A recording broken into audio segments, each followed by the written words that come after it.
So this is the universal turbo kit. All I need to add to this is water. Oh no, sorry, I mean an inlet and an exhaust manifold. Now I've got a fair bit of planning to do on this because I haven't even looked at how this works yet, but it's going to be quite exciting. In factory form, the normally aspirated Rover 220 Coupe gets about 150 horsepower. The turbo though is nudging 200, and that is quite a significant upgrade. It really has to be said. So let's see what we've got in here in order to give us some boost.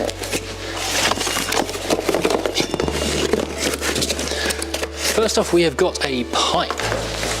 So we'll try and figure out where all these bits go in a minute. Next off, we have got, oh, we've got an intercooler. Check out that.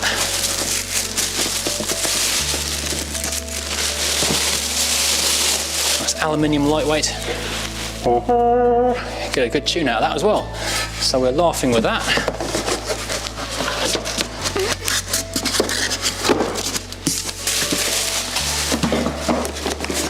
What else do we have in here? Okay, so we've got, what was this, a blow-off valve? Yeah. Oh, we've got the valve. Yes, so we've got all the noises just there, which is what we really want. That's the only reason to do it. I don't care about the speed, I just want to make it noises. So this stuff does look really, really nice. What else do we have in here? Where's my knife gone?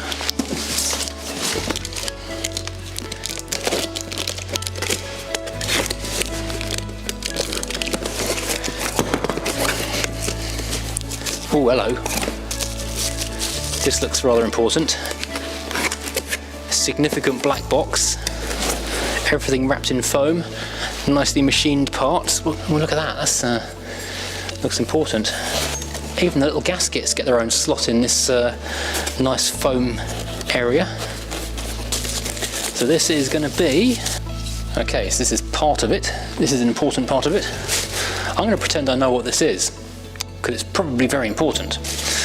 It's a valve. It's a valve.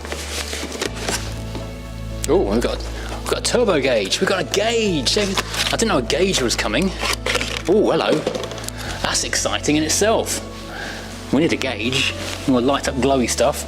We can pretend it's the early noughties and I still work for Fast Car. Oh, wow. Okay, so we have got a lot of ducting here. So we've got rubber silicone pipes there. We've got a whole load of different pipes, different bends, different lengths. So yeah, we can, joints, so we can create whatever direction we need to go with that. That's all good. Excellent. This kit does seem to include pretty much everything you're going to need. What else have we got in here? We've got a jiffy bag, which contains, oh, okay, we've got braided hoses, we've got a load of fixtures and fittings, we've got more braided hoses. Okay, yeah, so this is a braided rubber hose. These are the ends to make your end of the hose. I guess this is for your oil. Finally, the one thing we haven't seen yet is actually a turbo. We've got more piping down. That's a T-piece just down there. That I'm guessing is vacuum pipe. Oh, and a boost. Oh, we've got a boost gauge, pressure controller. Yeah, boost controller. And this is the vacuum pipe to go with it. So, okay, yeah, excellent. So this is not just whack it on there and whatever pressure you get, hope it doesn't blow your engine up. You can actually have some fine control with this. So yeah, this though is the one that's going to be the one that matters. Oh, we've got stickers. We've got stickers. Oh, three-dimensional stickers. Oh, fancy. Gaskets, lots of padding. Oh my word, look. Oh my word. Would you look at that beast of a thing. Jesus, that's heavy. That is going to have to find somewhere in the engine bay. This is nicely machined. What a great kit. Wow. So I am absolutely blown away with this. This is such a comprehensive kit. There's almost everything you need. The only thing I'm missing are the inlet and exhaust manifolds. Unfortunately, I've spoken to a friend who you might have seen on YouTube elsewhere, who does a lot of Rovers, and he has got a Rover Turbo inlet manifold, and he thinks he knows someone who's got an exhaust manifold. So we are basically, well, we're 99% there really, aren't we? Just need to work out where to stick it all into the car somehow. Let's see if I can work out where this can fit under the bonnet. Right, so the biggest parts really are this intercooler, which will actually, with the bumper off, just fit quite neatly into this area down here. That's the easy bit. Then we've got ourselves this turbo, which has got to fit somewhere around the exhaust.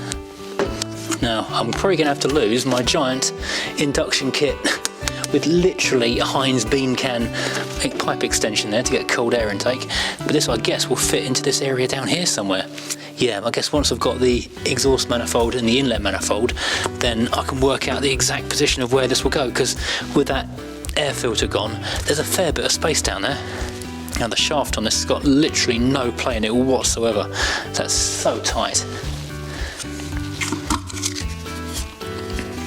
Yeah, that looks like a really nicely made bit of kit there. So basically what I need to do now is go and find myself my inlet and exhaust manifolds, and and of course the head gasket set. So when I start building everything, when I strip everything down to do the head gasket, I can build it all up again with this stuff in there. Fantastic. Oh, I'm just so looking forward to this. This particular car, I mean, the model in general is brilliant, but this particular car is so good. This is a car that just kind of wants to live. You know, some cars, they just kind of have that kind of something about them. They just want to keep on going. Some cars just fight you all the time. They don't really want to run. This one wants to run. This is a car that wants to be always going. For a long time I called this my lifeboat car, because no matter what else was broken on the rest of my fleet, you could always rely on the Tomcat to go and just start up and get you to where you need to go.